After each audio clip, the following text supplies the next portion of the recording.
So continuing our team coverage, Fox 11's Hal Eisner joins us live in studio with more on these airspaces like the one the fire occurred. And the big question, how is this allowed to be that way for so long? And there is a history. You may have noticed people storing things under our freeways, but until this intense fire early Saturday morning, you might not have realized those spaces like mini warehouses are leased by the state of California.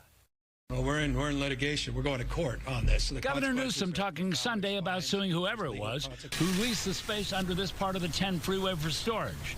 The governor said that among the violations, the lease has expired, and we believe they've subleased the space to multiple sublease with multiple subleases. The fire chewed away at cars, wooden pallets, and other things stored there as part of the state's airspace program.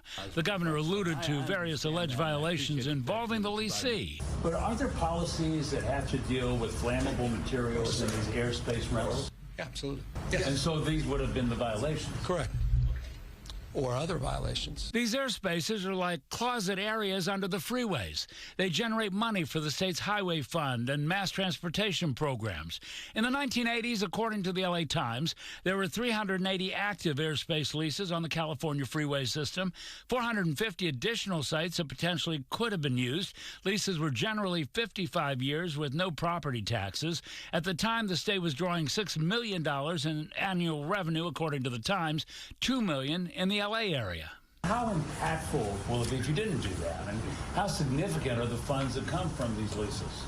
Again, that's all things that we'll be assessing over the next several days. It's not inconsequential. What you're talking about is practice that exists not only across this country. I was just overseas, around the globe, and so clearly, this circumstance requires a sober reflection of those practices. The governor also pointed out that some have looked at these airspaces as possible solutions for the unhoused. There's been a lot of desire for cities and counties to actually get air rights from Caltrans to build structures, to build homeless communities, and do more to address some of our issues of poverty.